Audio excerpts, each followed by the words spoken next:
Bien-aimés dans le Seigneur, nous sommes en train de parler sur la parole de l'Éternel. Et avant toute chose, comme la Bible dit, en toutes circonstances, il faut glorifier le nom de l'Éternel.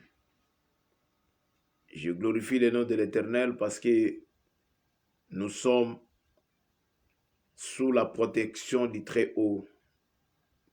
Nous sommes sous la sécurité divine qui est notre Seigneur Jésus-Christ, le Seigneur qui nous donne la vie là où personne peut nous donner ce que nous sommes en train de chercher.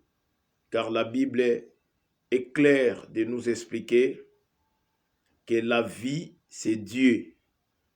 Et c'est Jésus qui avait accepté l'humiliation, c'est Jésus qui avait accepté la mort, c'est Jésus qui avait accepté, bien-aimé, que les gens crachent sur lui, que les gens lui tapent le bâton sur lui, pour qu'aujourd'hui nous vivons la grandeur et la protection de Dieu dans nos vies.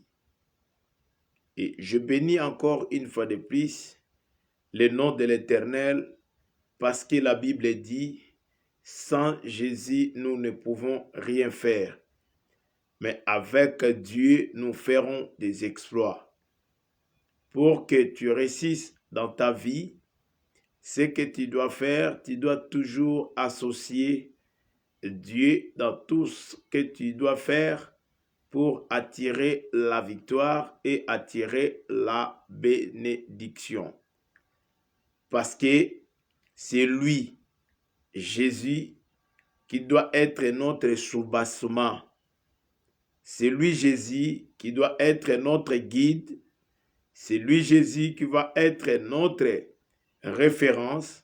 C'est lui, Jésus, qui va être notre lumière. Parce que lui-même a dit, lorsque je suis dans le monde, je suis la lumière du monde. Cela veut dire, pour avoir la lumière dans ta vie, il faut associer Dieu. Parce que c'est le Dieu qui empêche l'obscurité dans la vie de la personne qui croit en lui. C'est-à-dire, et la personne qui va marcher avec Dieu, la personne qui va associer Dieu dans sa vie, cette personne doit être éclairée. Peu importe ce que le monde peut créer ou chercher ou déclarer dans sa vie. Et bien aimé, la lumière qui est Jésus doit rester toujours positive pour empêcher l'obscurité qui est la malédiction, l'obscurité qui est le problème, l'obscurité qui est la sorcellerie, l'obscurité qui est le genre de mauvaises intentions sur ta vie, l'obscurité qui est les lois établies, l'obscurité qui est l'envoûtement, l'obscurité qui est la puissance du malin pour contrôler ta vie. Ce qui peut empêcher cette obscurité, c'est Jésus qui est la lumière de ce monde. Alors, bien-aimés dans le Seigneur, aujourd'hui, je vais prier ensemble avec vous. Je vais prier ensemble avec vous parce que la Bible me dit ceci. Dans la vie d'un enfant de Dieu, dans la vie de la personne qui marche avec la prière, et la malédiction n'a plus l'espace ou le pouvoir sur la personne. C'est la prière qui déstabilise, c'est la prière qui détruit tous les autels ou toute sémence négative qui est construite par les gens de ce monde, qui est animée d'une mauvaise foi pour détruire ou déstabiliser la vie des enfants de Dieu. Là où tu es bien-aimé, je sais que tu es en train d'écouter cette parole et tu es ensemble avec nous au travers de cette direct que nous sommes en train de passer pour amener un peu la lumière, pour éclaircir un peu le peuple de Dieu par rapport à ce que Dieu nous a révélé. Parce que Dieu ne fait pas des choses, bien aimé, pour faire condamner ses enfants. Mais si Dieu fait quelque chose, c'est pour amener l'éclaircissement. Le vrai éclaircissement, c'est la parole de Dieu. Le vrai éclaircissement, c'est la révélation des Écritures saintes pour changer l'atmosphère dans la vie de la personne qui vit dans l'ignorance. Et c'est pour cela, bien aimé, au travers de votre humble serviteur que Dieu a choisi cette nuit, et nous allons prier ensemble avec vous. Nous allons décortiquer aussi quelques passages de la révélation de la parole de Dieu qui va nous amener à bien prier, qui va nous amener à bien déstabiliser le royaume et la puissance du malin. C'est-à-dire, j'espère nous sommes déjà au courant de ce que nous sommes en train de parler. Aujourd'hui, je vais plus beaucoup expliquer quelque chose et puis nous allons prier. Et demain, nous allons continuer sur notre thème que nous sommes en train de parler, sur les lois établies sur la vie des enfants de Dieu. Les traces de la loi établie, satanique, dans la vie des enfants de Dieu. Nous allons continuer parce que c'est vraiment une longue enseignement. Nous allons bien comprendre au travers cette révélation de la parole des Écritures que Dieu nous a inspirés. Parce que tu ne peux pas chercher Dieu avec l'esprit condamné. Tu ne peux pas chercher Dieu avec l'étouffement qui est la malédiction. Tu ne peux pas chercher Dieu ou adorer Dieu. Tu ne peux pas louer Dieu avec une charge qui est la malédiction. Tu ne peux pas témoigner la grandeur de Dieu aussi longtemps que tu es esclave. Or, un esclave ne peut pas témoigner. Un esclave ne peut pas, bien aimé, louer l'Éternel. Un esclave ne peut pas adorer Dieu. Pour adorer Dieu, il faut être libre. C'est pour cela, si nous lisons dans le livre de Exode, nous allons comprendre que dans le livre de Exode, lorsque Dieu avait choisi Moïse pour aller libérer les enfants d'Israël, parce que les enfants d'Israël ont crié.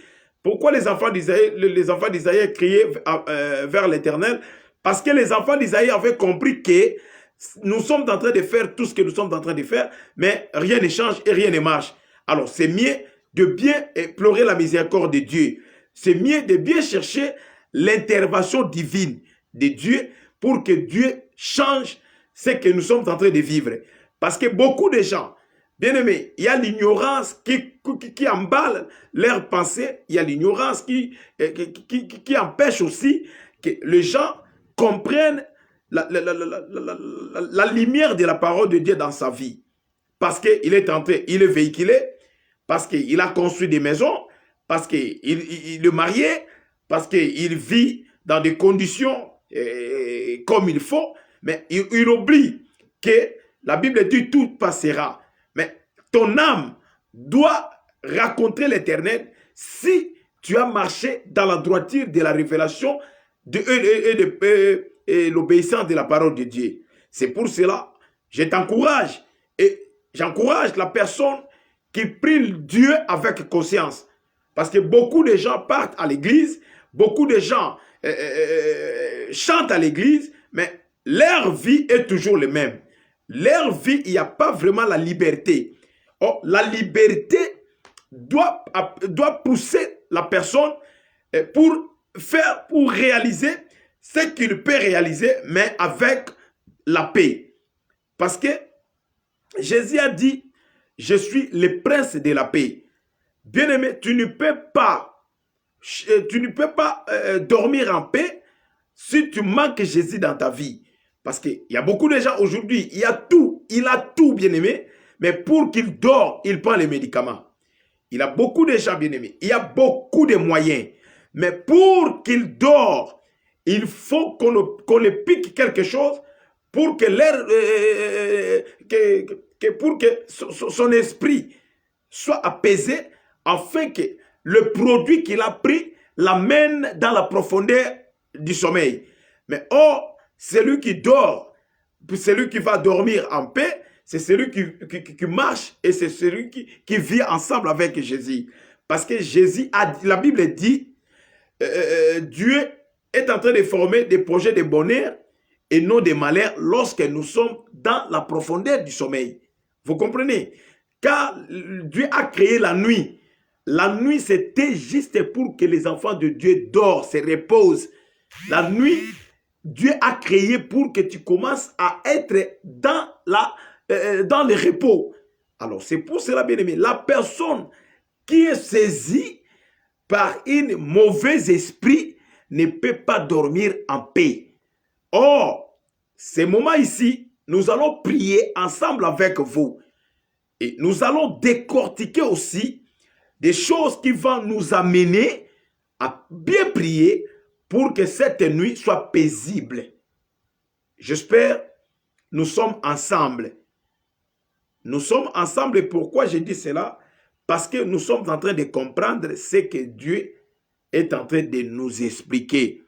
Dieu ne peut pas parler par les arbres. Dieu parle toujours au travers l'homme que Dieu a choisi. Dieu parle toujours au travers l'instrument qu'il est en train d'utiliser pour amener le message pour que le peuple soit sauvé.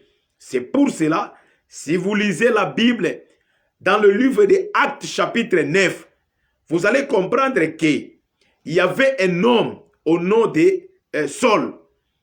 Saul qui prenait les enfants d'Israël, les enfants de Dieu, qui tuait, égorgeait, détruit, pour que l'évangile de Jésus soit arrêté. Pour que l'évangile de Jésus ne prenne pas la possession dans l'étendue du monde. Paul avait l'inspiration d'arrêter l'évangile de Jésus. Mais comme la Bible dit que toute arme forgée contre nous dans le livre d'Ésaïe 54, 17 sera nulle et sans effet.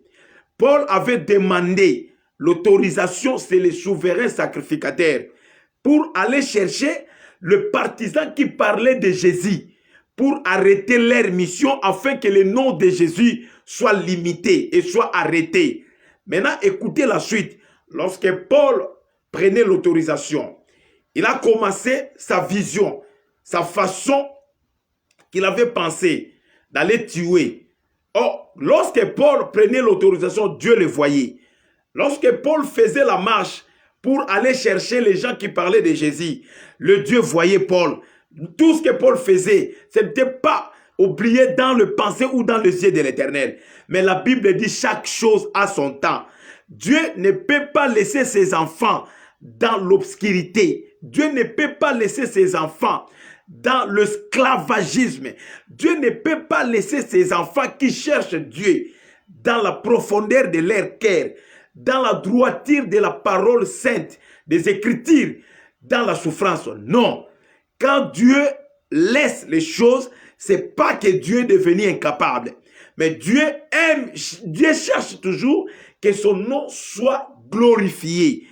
Lorsque Dieu va intervenir pour le problème de quelqu'un, à ce moment-là, le monde vont comprendre que cet homme, ce n'est pas l'intervention de sa famille, ce n'est pas l'intervention de ses relations, ce n'est pas l'intervention de ce monde, mais ça c'est l'intervention divine, c'est l'intervention de Dieu. Cela veut dire, lorsque nous lisons dans le livre de Jean, chapitre 11, nous allons comprendre que la famille de Lazare était déjà dans la déception. La famille de Lazare était déjà abattie parce que leur frère vivait avec Jésus.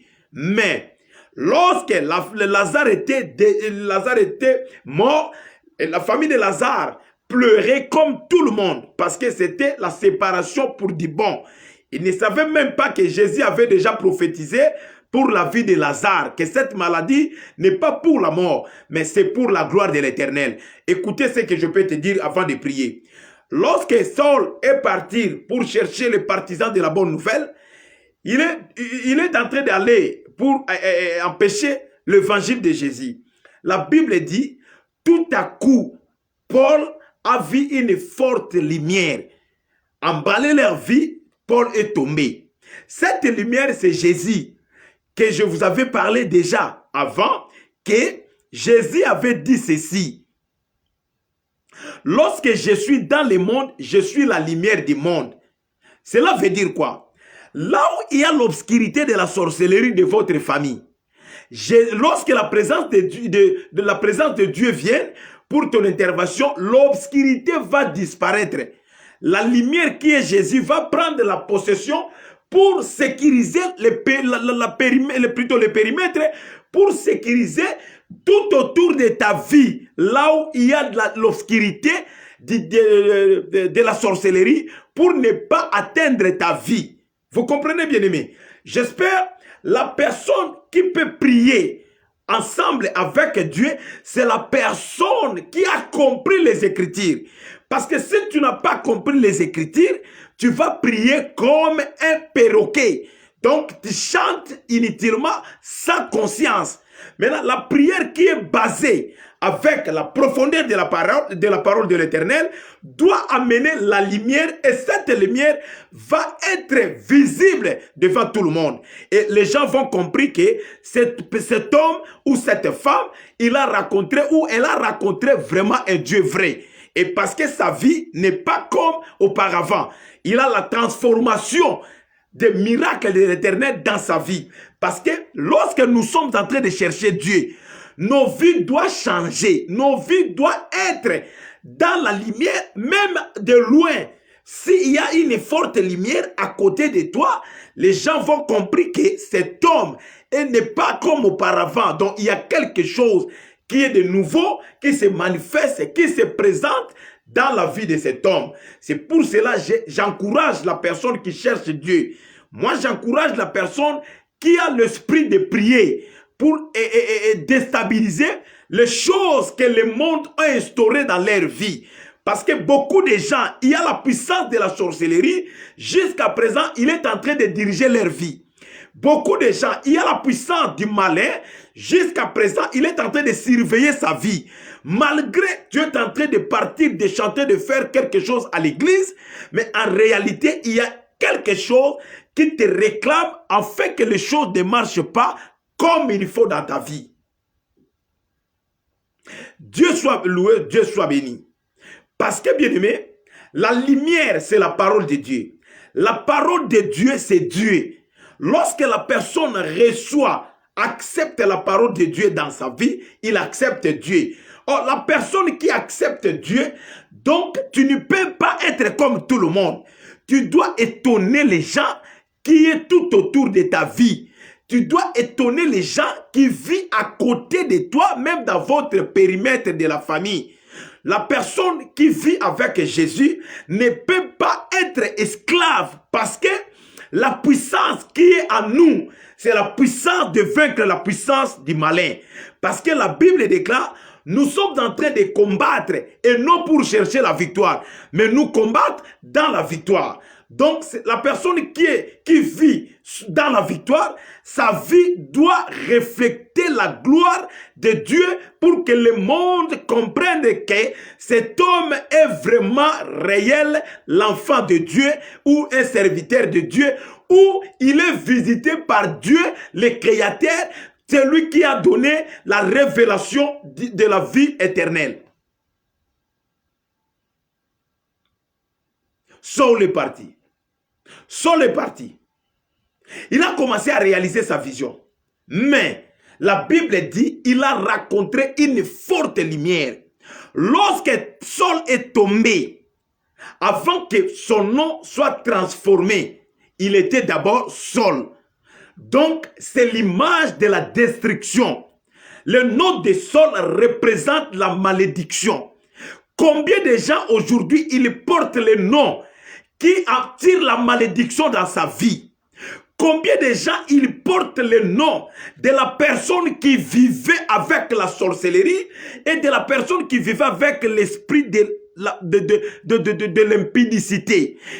Combien de gens ils portent des noms de la personne qui n'aimait pas les gens dans ce monde? Même dans vos familles, peut-être tu as le nom de votre tante. Peut-être tu as le nom de votre oncle. Moi, je ne dis pas que le nom de votre tante, ça affecte la malédiction parce que votre tante, elle est déjà décédée. Non. Moi, je dis ceci. La Bible dit on donne ce qu'on a. Si vous êtes appelé, exemple, Maïmona. Maïmona, c'est un nom démoniaque. Maïmona, ce sont des noms de sirènes. Il y a des sirènes qui s'appelaient Maïmona. Il y a des gens, on s'appelait, exemple, Mampasi. Ce sont des noms qui attirent la souffrance dans la vie de la personne. Ce sont des noms qui n'attirent pas le bonheur plutôt dans la vie de la personne. Parce que tu es en train d'accueillir, tu marches avec le nom de la personne qui n'était pas dans la lumière, qui n'était pas dans de bonnes vies sur la terre. Et toi, comme on vous a donné le nom, comme on dit à Lingala Ndoi, donc, cet nom-là doit apporter la malédiction parce que le propriétaire de cet nom, il était sous l'ambition ou sous l'esclavagisme du diable. Maintenant, pour que tu sors dans cette réclamation, tu sors dans cette puissance de l'esclavagisme, c'est que tu dois faire, tu dois prier.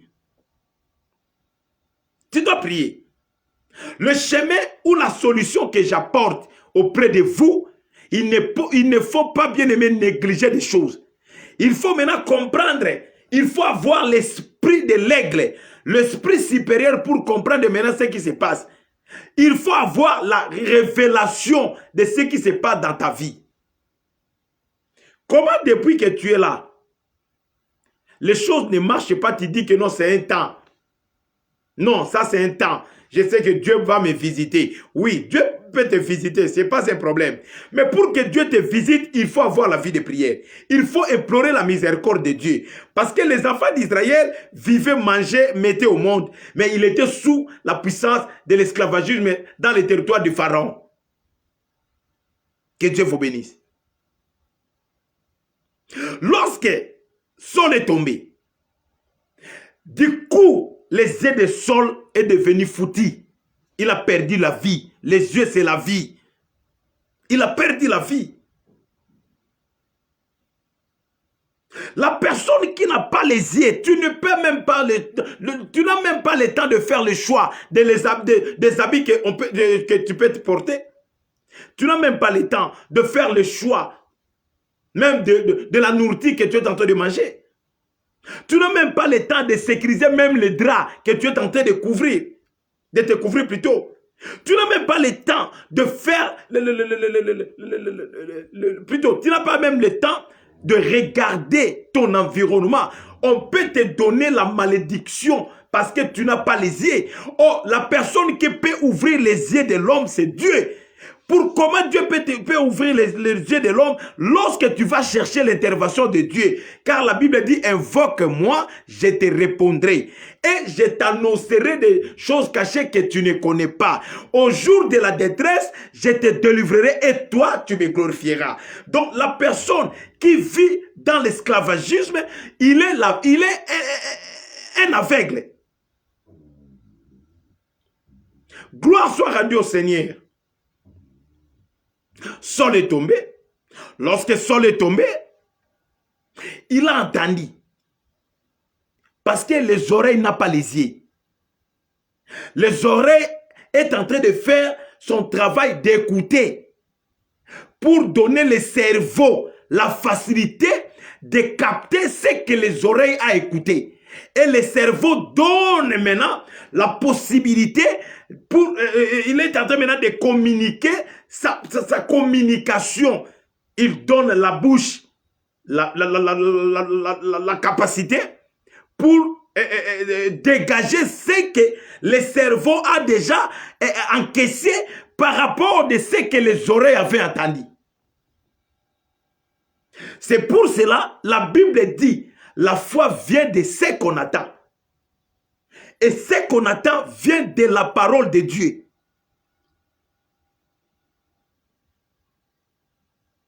Et ce qu'on attend doit affecter l'aspect physique de l'homme. Ce que tu attends doit affecter l'aspect spirituel. C'est le spirituel qui engendra le physique. C'est pour cela, vous êtes en train d'écouter cette révélation que la Bible dit, c'est poussé par l'esprit. Quand on parle de l'esprit, ce sont des choses invisibles. que les hommes ont parlé de la part de l'Éternel. Lorsque la personne est en train de parler, à ce moment-là, la bouche est en train de faire un mouvement. Donc, c'est physique. Le spirituel engendra le physique. Donc, pour que le physique existe, il faut que le spirituel existe. Donc, dans votre vie, là où tu es en train de rencontrer aujourd'hui, ça a déjà existé spirituellement. Et toi, physiquement, tu es en train de récolter seulement la semence que le spirituel avait déjà sémée. Si, dans ta vie, tu rêves toujours de la présence de femmes de nuit, la présence de maris de nuit, sache que ta vie est déjà un dépôt des esprits impurs. Ton corps est devenu un marchandise pour que les esprits impurs dirigent ta vie. Maintenant, la personne qui vit avec les esprits impurs, physiquement, la présence de mari ou de femme de nuit, doit empêcher le mariage, le bonheur sur ta vie, doit empêcher d'autres, ne peut pas mettre au monde parce que le femme ou le mari de nuit n'aime pas que tu sois dans le dérangement des enfants pour s'occuper totalement à 100% dans ton esprit qui dirige ta vie, l'esprit impur. C'est pour cela beaucoup de gens aujourd'hui, dans les lits, dans le mariage, dans la fête de mariés, qui est le rapport sexuel, il n'y a pas la bonne relation. Tu passes un moment avec ton homme, tu ne sens pas la présence de ton homme. Tu passes un moment avec ta femme, tu ne sens pas la présence de ta femme. Parce que l'un parmi vous, elle a déjà encaissé la présence du malin, qui est les esprits impurs, qui est dirigé par le diable pour contrôler et surveiller ta vie.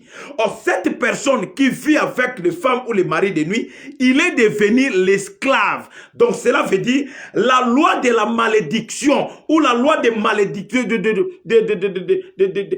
la condamnation doit maintenant commencer à surveiller ta vie. Tu peux rencontrer un beau gars, un homme qui a beaucoup d'argent. Mais pour que ton homme réalise, bien aimé, les projets pour t'honorer officiellement, ça te donnera toujours des problèmes. Tu peux rencontrer une jolie femme.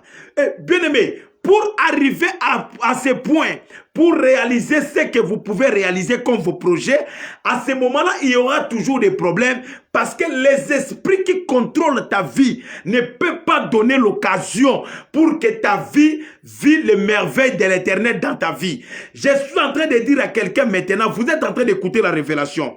Et il y a des choses qui se passent dans votre vie. Depuis des années, tu es déjà esclave. Et Dieu a révélé des choses. Dieu a parlé des signes. Il plutôt a parlé des révélations prophétiques. Dieu t'a montré déjà des signes.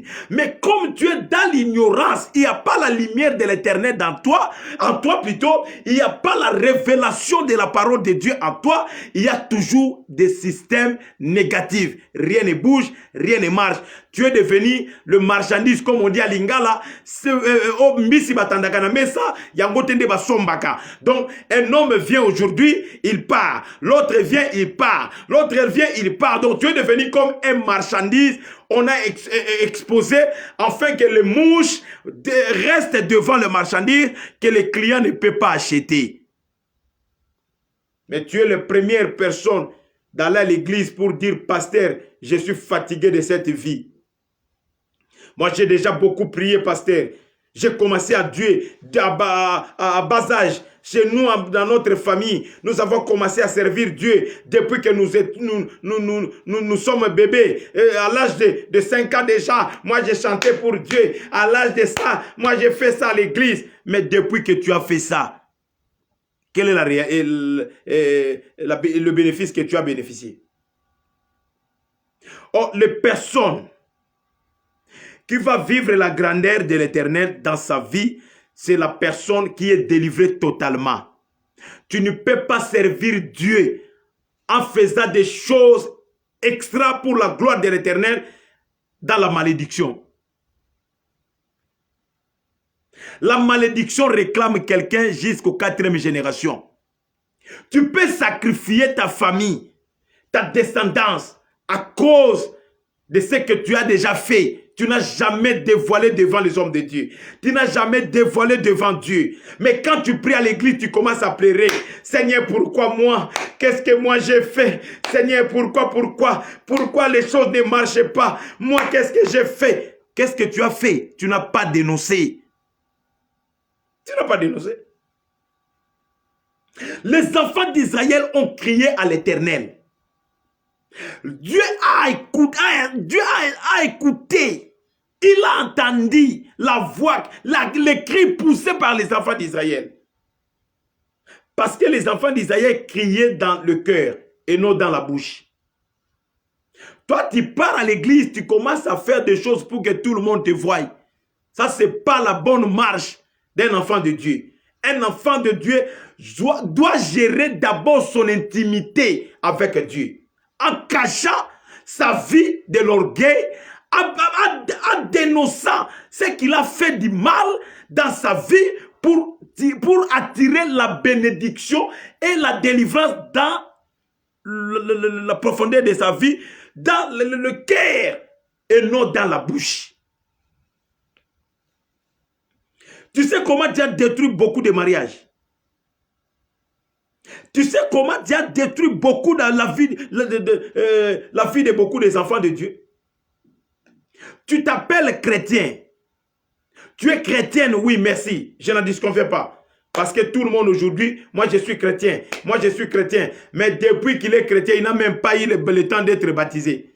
Oh, un vrai chrétien, c'est celui qui a pris le baptême. C'est celui qui a reçu Jésus comme Seigneur et Sauveur.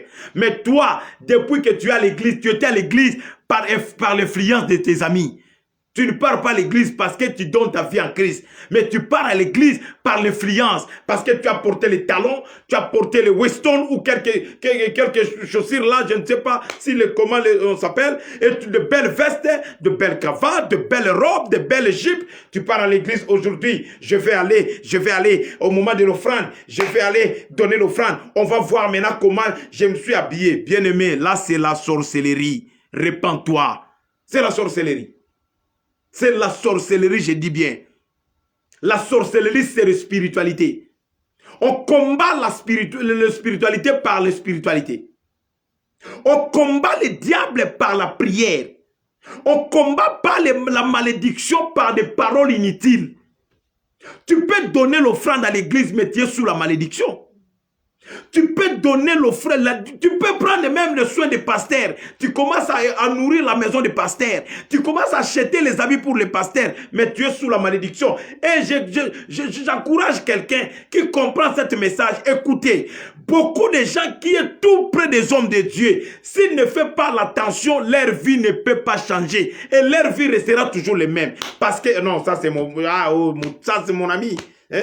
Même si c'est mon ami, c'est mon ami. Mais bien aimé, quand tu prends déjà un pasteur ton ami, quand est-ce que tu vas être ensemble avec Dieu dans l'intimité de l'alliance que Dieu a fait avec le pasteur?